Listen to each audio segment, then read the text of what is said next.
Welcome back to the Reliably Intermittent Podcast. Uh, I'm flying solo today here. Aaron Ware, back with you for another half or point 0.5 episode here. Um, Wanted to talk a little bit today with next week's national and local general election. I wanted to talk about something I thought we kick around the office from time to time. We've kicked around in some of our presentations and whatnot. Something fun, I think, in relation to the election that maybe hasn't been looked at in the most fun light in the last several months. Something relatively apolitical. And that, of course, I think is election leave or an election holiday. So as you know, as Drew and I have talked about on some of these podcasts, we primarily deal with Ohio employers, primarily in the public sector. We have a few private clients, but in terms of talking about election leave, I want to talk about something that the Ohio General Assembly did, going all the way back on the Wayback-O-Meter to 1953. When they, I guess, first prioritized the general election in some form or fashion, when they actually called it, and believe it or not, this is in Ohio Revised Code section 5.20, the general election day is a legal holiday only between noon and 5:30 p.m. Eastern time, specifies it in there. So I think that's something that may not be out there in the ether. And before I dive too far into that real quick, if for those of you that are nerds like me, in looking at that section of the Ohio Revised Code, I found some fun holidays. I kind of took a deep dive into this because, there are in that portion of the code many different days or weeks or months that the General Assembly has determined that they want to recognize for whatever reason. So some of the fun highlights in there, let's not confuse General Election Day with, for example, Dean Martin Day. It's June 7th of every year. One of the Rat Pack, only one of the Rat Pack, somebody in the Ohio General Assembly state legislature determined that Mr. Martin needed his own day. They also talk about weeks. Let's talk about the last week in May, Ohio Turfgrass Week. I'm a golfer. I enjoy grass. I, from time to time, enjoy going to see some horse races, and they happen to be on turf from time to time. But for whatever reason, again, the state legislature determined, you know what, let's have a whole week about turf grass. Or if you want to get into even, I think, more of the esoterica, how about the village of Lithopolis's Honeyfest Day? It's the first Saturday following the first Monday in September. You want to go further? How about a whole month? How about the month of September, which, among other things, is Ohio Preparedness Month? Now, according to the statute, that is to celebrate Ohioans' preparedness in the face of emergency. I'm going to leave that one there for now, because again, as I mentioned at the start of this episode, we're going to stay apolitical, relatively light, but just fun fact that the month of September is Ohio Preparedness Month, and it's also Ohio Wines Month. Maybe those two go together. Maybe the Wines Month and the Preparedness Month play hand in hand. But again, I'm not going to dive too far. I'm not going to digress too much. Let's dive back into Election Day. And there was a value, it may not be readily apparent in going through some of those fun days, months that the state legislatures decided to set aside for whatever reason, because all of those have about the same practical effect on Ohio employers as revised code section 5.20 on the partial election day. Although key point of delineation there is that that half day for general election day has been deemed a legal holiday. But I do want to say off the top, for those of you who haven't heard it, and that's going to include some of our clients, that's going to include some of our friends that maybe work in the public sector and got wild ideas. I want to throw this out there early and often, because I don't want you to get big ideas before you listen to this whole episode. Don't just go and say, hey, Aaron told me that half of an election day is 4 hours of a holiday or 5.5 hours of a holiday, whatever my work day happens to work out to be. I'm not saying that, and I'm going to explain why here very shortly, because essentially, for your private employers out there, run your business. Law is not really an issue any more than any other name day, holiday, whatever. Um, you're going to run your business how you see fit, whatever you deem appropriate for the morale, for the benefit package, and things like that for your employers. Diving into obviously the arm of the government, public sector employers, there are specific holiday statutes that are going to control for you, and there's a helpful Attorney General's opinion from, again, back in the Wayback-O-Meter, all the way back during the Johnson administration in 1965, that tells us that the specific holiday statute for the specific types of employees, state employees, county employees, township employees, city, village employees, what have you, are going to control. So you've got 325.19 for county employees, and that's what the AG's opinion was, directly on point. Says that the holiday entitlements set out in 325.19 are the entitlements, and not the general 5.20 election half day. So I think that kind of level of guidance should give some of our clients a little bit of touchy-feely good feelings that, oh God, we haven't been putting election day as one of our holidays. You haven't had to if you're in a county and you've got an AG's opinion to support that.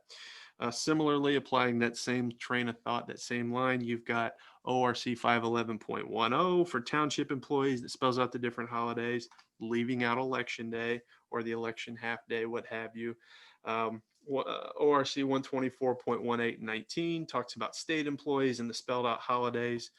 And where that one gets a little more fun is that includes those appointed and recommended, and for those of you listening, I'm using air quotes to delineate a quote there, by the governor or the president.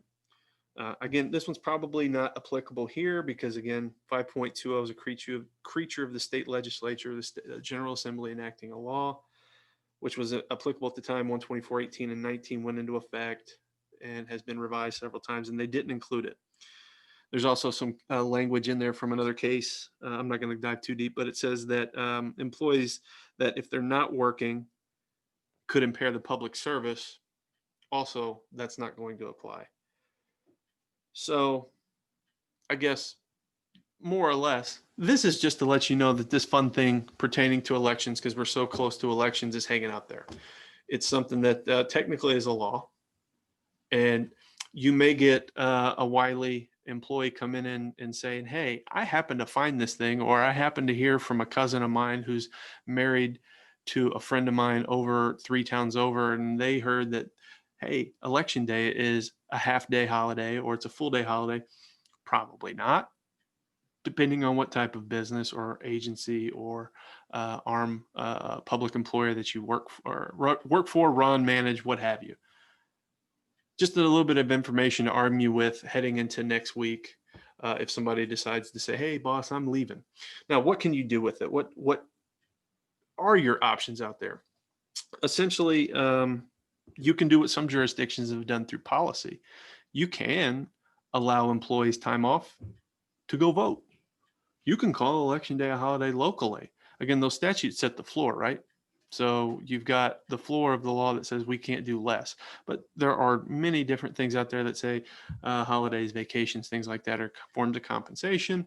You can do more should you choose to do so, right? So if you want to make, for whatever reason you deem operationally feasible and necessary and a benefit you want to provide your employees, you can give election day off. You can do what some of our clients have done and say it's a half day, like the state legislature, for example. You can allow employees to go and vote through policy, things like that. Go vote, come back, let us know, bring your I voted sticker, show us some proof, what have you. We're not letting you go just for the sake of going. If you want to vote, go vote, particularly where you've got those jobs. Like firefighters, for example, you work a 24-hour shift, you show up and your shift starts before the polls open, and you're going to work for the full day and not be able to go vote because you're physically at the fire station or doing whatever it is that you're assigned to do for that day. You may not physically be able to vote. So there are some firefighter contracts that have that provision in there to allow employees to get out and vote and perform their civic duty, what have you. In Ohio, with the opening up, I guess you could say, of the absentee balloting process, the mail-in ballot process, maybe the prevalence of the need isn't there in a way it may have been historically. But ultimately, this is something that you want to sit down and make a determination. I mean, honestly, you don't have to do these things, right? They're not codified in the different revised code sections. They're not, as I mentioned earlier, something you have to do. Now, if it is of particular importance to, for example, if you're an HR manager of a county and your board of county commissioners find it of particular importance, there's ways, and I just explained them to you, tools in your arsenal, so to speak, that you can actually address this and let your employees who may otherwise have difficulties getting out to vote for whatever reason, and you want to accommodate. There are ways to do it. Just make sure you allow it. If you allow it for one, you allow it for everybody, right? And that's how you would do that through your policy, things of that nature. But ultimately, that's a determination, operation to operation. You're going to have to make the call, because there's some operations, there's some functions that letting people out to go do that just may not be feasible. You may not have enough people. You may not have the staff, things like that. Ultimately, it's up to you. I'm not here to tell you. I'm just here to let you know, hey, this fun quirk of the Ohio Revised Code sits out there. And if, like I said earlier, somebody wants to bring it up to you, you're now armed and equipped to go, au contraire, mon frere. Here's how it actually works. And if you want to be proactive in allowing it, it's up to you as well. So with that said, I, as with everyone, am looking forward to seeing what happens next week. I'm recording this the week before the general election. I'm not sure when it's going to go up. But now you know. And I'll make sure this is up before the election, so you have that just in case, for those of you who care to listen. Thank you again. And as always, please like and subscribe, whether it's on YouTube. We have our YouTube channel out there for the Reliably Intermittent Podcast. If you search that through YouTube, it should take you to our channel. We're on podcast feeds through Apple Podcasts, Google Podcasts, Stitcher, and Spotify through the Reliably Intermittent Podcast. Like, subscribe, rate, review, all those fun things. Helps us out, shows who we're reaching, who we're not, where we could do better. And we're always curious. And for those of you who have a contact point through one of the different employees through Clemens Nelson, if you have some topics you might want us to talk about, feel free to email me. My email is aweare@clemensnelson.com. If you want to send me an idea, I'm all ears. We're coming up with ideas, obviously, that we want to talk about, but we're open to hearing what you want to hear about as well. So like I said, feel free to email me, or if you have a point of contact with us, feel free to email them, and we'll talk about that as well. So with that said, thanks for making it through this mini episode. And until next time, thank you for listening, and goodbye.